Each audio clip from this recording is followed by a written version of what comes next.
Assalamualaikum warahmatullahi wabarakatuh. Bismillahirrahmanirrahim. Wa syukran lillahi ala ni'matillah. Wassalatu wassalamu ala rasulillah Sayyidina Muhammad ibn Abdullah wa ala alihi wa sahbihi wa mawalah amma ba'du. Ketemu lagi pada kajian kitab Al-Qusyariyah, yaitu merupakan pertemuan yang kesekian kalinya.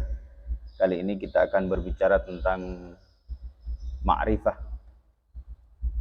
Bismillahirrahmanirrahim. Babul ma'rifati billah, yaitu kita akan berbicara tentang bab ma'rifah.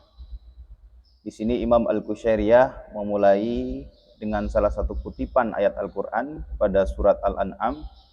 Qala Allah Ta'ala wa ma qadarullaha haqqa qadri.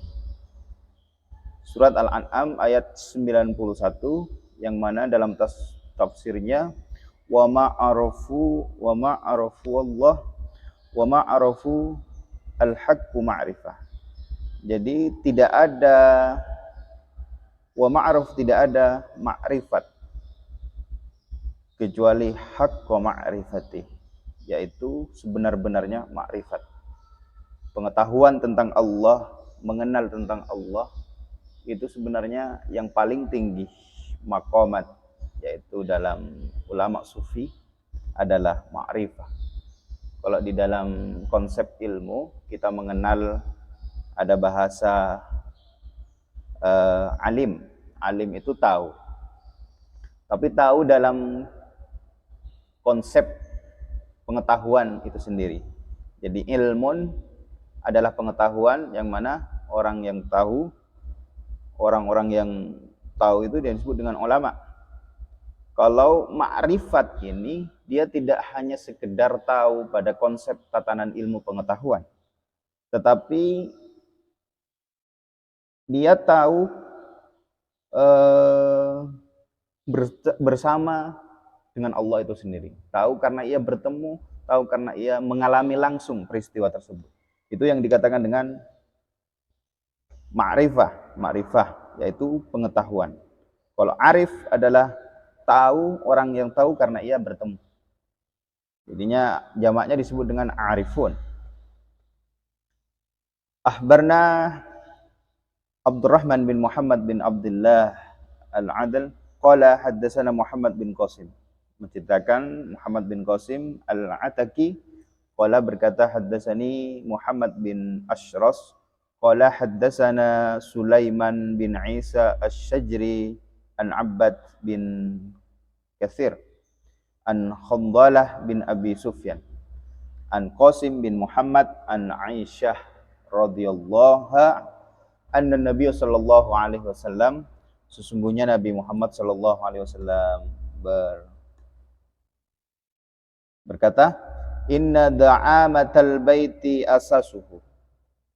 Inna da'amatal baiti, sesungguhnya tiang sebuah rumah itu asasuhu adalah fondasinya. Rumah diibaratkan, tiang di sebuah rumah itu diibaratkan adalah sebuah fondasi itu sendiri. Wa da'amatuddin, dan sedangkan tiang agama al-ma'rifah. Jadi tiang agama menurutnya adalah ma'rifah billahi ta'ala, adalah mengenal Allah ta'ala. Jadi bab ma'rifat ini sebenarnya adalah bab yang paling pokok di dalam Islam. Kita harus mengenal Allah terlebih dahulu di dalam Islam itu sendiri. Yang mana perintah wajib mengetahui Allah itu sendiri. Kalau secara Islam kita harus belajar tauhid. Ada tauhidnya orang awam, ada tauhidnya orang yang alim. Kalau tauhidnya orang awam mungkin sekedar tahu bahwa ada Allah Subhanahu wa taala. Ia ada tanpa tempat dan tanpa makan. Tapi kalau tauhidnya orang yang cerdas, orang yang kritis, orang yang alim, dia harus benar-benar mengetahui Allah, bahwa Allah itu benar-benar ada, harus dibuktikan secara nalar, harus dibuktikan secara konsep berpikir yang benar itu sendiri. Maka itu yang disebut di dalam ilmu sebagai ilmu kalam. Jadi orang yang belajar tentang Allah Subhanahu wa taala, berpikir tentang keberadaan zat Allah Subhanahu wa taala, maka itu sebenarnya wajib bagi orang itu sendiri yang mana pertama adalah ma'rifat, mengenal Allah Subhanahu wa taala.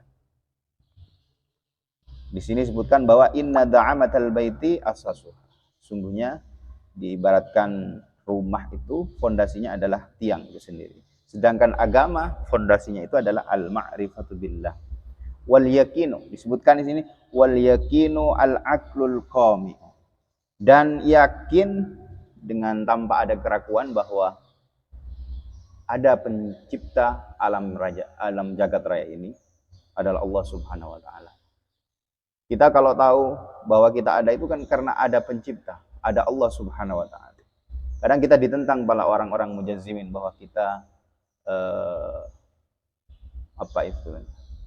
kadang menjizimkan Allah, karena menurut ajaran Asy'ariyah, Ahlussunnah wal Jamaah, Allah itu tidak memiliki tempat. Allah tidak terikat dengan tempat dan waktu. Sedangkan para orang-orang jazzimin mengatakan bahwa Allah itu berada di atas aras, sebagaimana di dalam Al-Quran disebutkan Allah itu istawa. Sehingga kata istawa ini ada sebagian yang mengartikan bahwa Allah itu memang benar-benar beristawa, berada di sebuah aras itu sendiri. Maka di dalam beberapa konsep teologi Ahlussunnah wal Jamaah, terutama kita yang menganut ajaran Asy'ariyah, tidak mengartikan sedemikian. Karena kalau diartikan bahwasanya Allah berada atau bertempat atau duduk di atas aras, itu kita menyamakan bahwa Allah adalah makhluk, sama dengan manusia. Sedangkan Allah tidak terikat dengan ruang dan waktu. Ketika kita bertanya, di mana Allah sebelum menciptakan alam jagat raya ini? Ini kan sebuah pertanyaan-pertanyaan yang harus kita jawab, salah satunya dengan akal. Di sini disebutkan kita harus benar-benar mengetahui Allah itu wal yaqinu, dengan keyakinan, wal aqlul qami, dengan akal yang menghilangkan keraguan. Apa itu al-aqlul qami? Kan menghilangkan keraguan. Kita ketika berdebat dengan orang yang non-Islam, berdebat dengan orang Kristen, berdebat orang Yahudi, harusnya kita harus benar-benar meyakinkan mereka bahwa Allah itu ada. Kalau mereka kan tidak membutuhkan terhadap ayat-ayat Al-Quran dan ayat-ayat hadis, mereka pasti membutuhkan konsep akal, logika.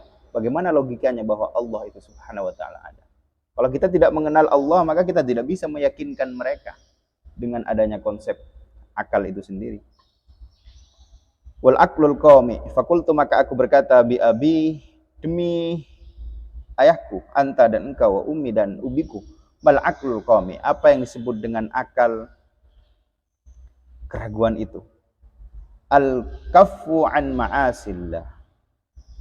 Al-kaffu an ma'asillah, yaitu hendaknya menghindari dari berbuat maksiat kepada Allah Subhanahu wa taala.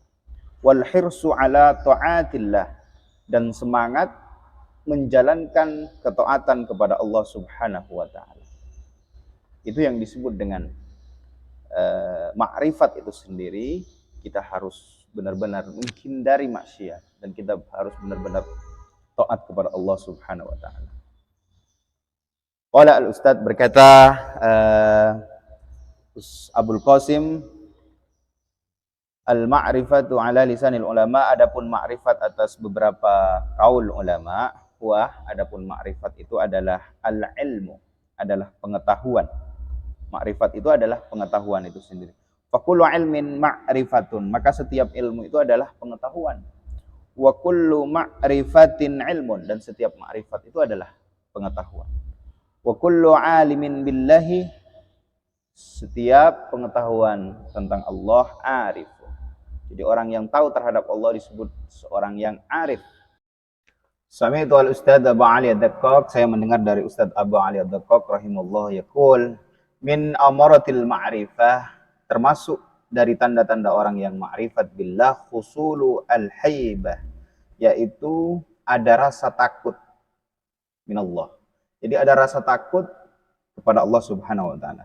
Faman izdadat ma'rifatuhu izdadat haibah. Barang siapa yang bertambah ma'rifatnya izdadat haibah, ia bertambah juga rasa takutnya kepada Allah. Kalau ada orang mentang-mentang ya sudah ma'rifat tapi tidak pernah takut berbuat maksiat, tidak pernah takut melakukan hal-hal yang dilanggar oleh syariah, maka itu bukan orang yang ma'rifat, bukan merupakan tanda-tanda orang yang sudah maqam arif yang disebutkan tadi. Wa sami'tuhu, dan saya mendengar dari guru saya yaqulu, berkata, al ma'rifatu, sedangkan adapun ma'rifat tujibus sakinah fil qalbi, yaitu keadaan atau ketenangan di dalam hati. Kama annal ilma, sebagaimana ilmu yujibus sukunu adalah ketenangan. Faman izdadat, barang siapa yang bertambah ma'rifatuhu akan ma'rifatnya, izdadat sakinah, maka ia akan bertambah ketenangan. Jadi orang yang tenang hatinya, tidak gelisah dengan apapun, itu sebenarnya tanda-tanda dari orang yang sudah mencapai pada maqamat ma'rifat, mengenal Allah Subhanahu wa taala. Sami'tu Syekh Abu Ali Abu Abdurrahman As-Sulami berkata, yaqulu sami'tu Ahmad bin Muhammad bin Zaid yaqul, sami'tu, saya mendengar Asy-Syibli yaqul, berkata, laisa li'arifin, tidak ada bagi orang yang arif, alaqatun, adalah ketergantungan. Kalau kamu mesti melihat banyak orang tergantung dengan sesuatu yang lain, dengan benda, dengan apapun, misalkan ia tergantung dengan uang. Saya kalau tidak punya uang tidak makan, kalau saya tidak punya toko tidak hidup, gitu. Itu tergantung dengan keterikatan benda.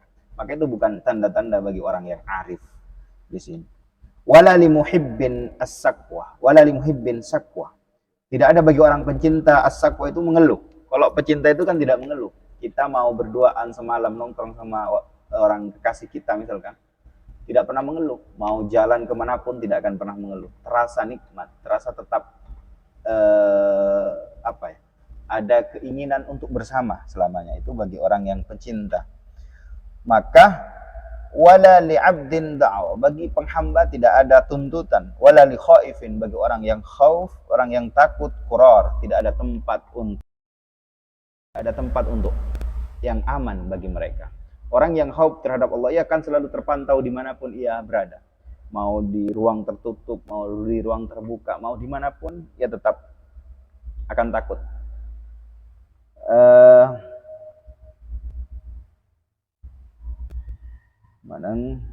Wala li ahadin minallah firar, tidak ada seorang pun yang dapat lari dari Allah Subhanahu wa taala.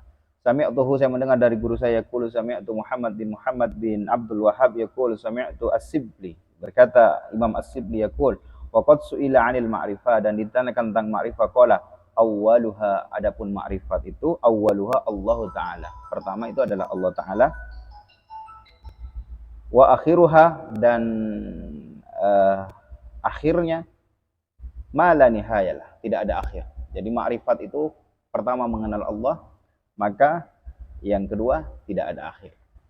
Sebagaimana dalam Al-Quran, Allah sebenarnya sudah mengenalkan dirinya kepada manusia. Ketika Allah menciptakan manusia di dalam rahim itu, Allah sudah bertanya, siapakah saya? Maka kita menjawab, bala syahidna, bahwa apakah saya Tuhanmu? Manusia berkata, bala syahidna, ya saya bersaksi bahwa engkau adalah Tuhan kami. Maka itulah ketika seseorang yang meninggal, meskipun ia lahir di rahim orang yang Kristen sebelum usia balik, ya sebenarnya sudah Islam. Pemahaman ini beberapa masih menjadi perdebatan di antara ulama Ahlus Sunnah wal Jamaah dengan juga para teologi ilmu kalam yang lain.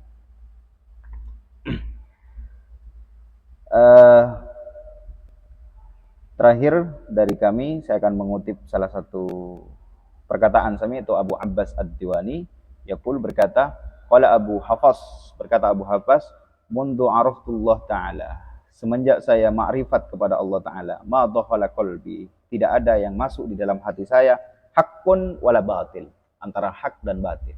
Dia tidak bisa membedakan mana yang hak dan batil. Ketika orang yang sudah makrifat, itu menurut Abu Hafs, tapi perkataan ini menjadi sebuah perdebatan. Jadi perkataan Abu Hafs fihi tarfu minal iskal menurut ya, Abu Imam Al-Qushairiyah. Demikian yang dapat kami sampaikan. Yang pertama, kita mengenal Allah itu adalah wajib sebenarnya. Menjadi rukun Islam pertama sebenarnya kita yakin bahwa Allah itu maha ada. Kalau kita meyakini apakah Allah ada di mana Allah sebelum menciptakan bumi dan alam jarat ini, maka jawaban kita Allah itu tidak terikat dengan tempat dan waktu. Karena yang menciptakan waktu dan tempat itu sendiri adalah Allah Subhanahu wa taala. Jadi adanya waktu dan tempat itu sebenarnya Allah yang menciptakan waktu. Dan ketika ada orang yang mengatakan di mana Allah sebelum ada alam jagat raya ini, sebenarnya dia sudah mengatakan menyangkut pautkan antara makhluk dengan Allah. Tempat itu adalah makhluk, waktu itu adalah makhluk, sedangkan Allah dia laisa kamitslihi syai'. Dia Allah tidak sama dengan sesuatu apapun. Demikian yang dapat kami sampaikan. Wassalamualaikum warahmatullahi wabarakatuh.